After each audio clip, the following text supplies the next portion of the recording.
wanting to get this point across to people, but a guy named Chief Golden Light Eagle, he was there in the conference, and he said to me, he said, son, he said, you're 12 years too early. And I said, 12 years too early? What? It's hard to wrap your mind around 12 years too early. And so he was basically saying things, he started talking about cycles and how we have one more cycle, and that would put us at 2024, and things would really start, kicking off. And I said, well, that's 12 years from now. What am I supposed to do until then? Right? It's kind of like when a new car comes out and you're like, oh, maybe this is a neat car. And it's like comes out in 5 years from now. And it's hard as humans to wrap your mind around something that's so far away. And so here I am in 2012 talking about the law of attraction, not realizing that it's really the law of vibration and how it, I understood how it works, but we fast forward to answer your question, and now we're in this world of quantum physics and epigenetics and understanding a lot more than what we've ever understood. And now back, 12 years ago when everybody was saying this was pseudoscience, those same people won't stop asking me questions and wanting to learn about all of this. So I think what's happened is this new cycle's brought us to a place of expanded awareness and expanded understanding and expanded consciousness, which is allowing more people to wrap their minds around who and what we really are and how we really operate. So, and it helps because in 2022, these three physicists just won a Nobel Peace Prize for proving that non-local realism exists. So with all this newfound science, it's not disproving all of these old, ancient teachings. It's actually validating it, right? So instead of saying, oh, that pseudoscience, is going, wow, there's something there. And so that's what's making it so much more exciting now to have these sort of cosmic conversations, because the people that used to make fun of this stuff are now, engulfed in it and going, tell me more, I need to learn this stuff as we, transition into this new fifth dimension or realm. Right, beautiful. Now, you have come up with a process that you call the Freedom Loop. Can you share with us about that? Yeah, so basically, as I said, things come in cycles and things come in loops. I mean, you look at our DNA, everything's a spiral, everything's swirling, and, the Freedom Loop, and, you've kind of introduced it well in the sense that, we have this thing called a perspective. And the perspective is very important because, I look at life as this great I am, right? We have a choice in the matter. And people often get confused when it comes to the idea of free will. Well, what is free will? What is determination? So we got determinism, where you can be determined to do something. And then you have this free will, and people say free will doesn't exist. And there's just a lot of stuff there. But to keep it really simple, you have a choice in the matter, and it all starts with your intention. Your intention is only yours to have. In other words, I can't give you an intention. You have to give yourself the intention. And that intention is I am, and you fill in the blank. So I can't tell you what you are. Only you can do that. And what comes after I am, as we know, is a very, very, very powerful, force.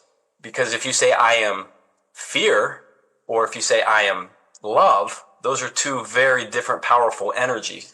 And so they can set this wheel into motion. So think of it this way.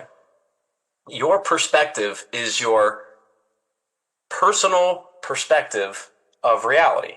So if I asked you, do you like chocolate ice cream or do you like vanilla ice cream? And you might say, well, let me ask you, what do you like? What do you prefer, vanilla or chocolate, if you had to choose? Vanilla. Okay, so you choose vanilla. Who am I to tell you that you're wrong? Who am I to tell you that, vanilla's terrible, you should prefer chocolate?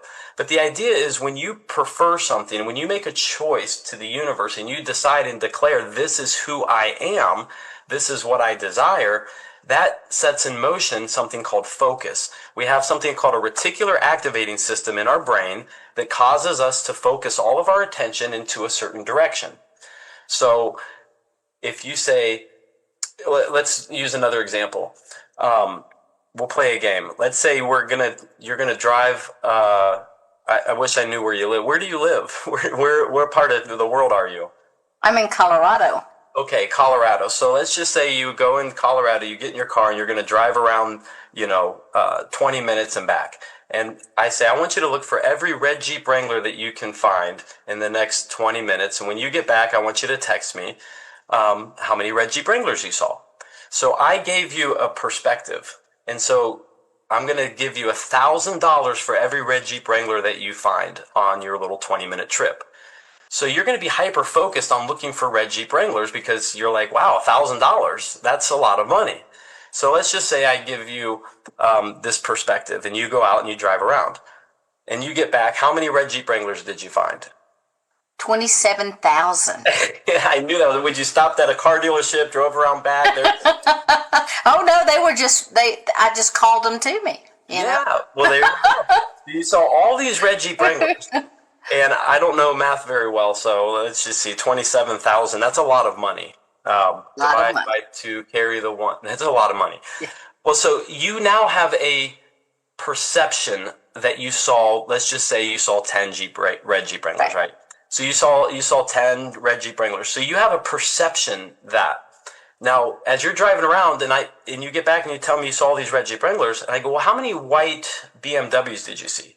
Well, that's not fair. I didn't see any, right? Because you were completely focused for looking for red Jeep Wranglers because there was a lot at stake in that. So you had a lot of attention, a lot of emotion. Your emotion is your energy in motion. And we know that where your attention goes, your energy flows. So if I say look for red Jeep Wranglers, I'm going to give you $1,000 for every red Jeep Wrangler you see. You're hyper focused on looking for that so much so that you get this tunnel vision almost and you don't see everything else.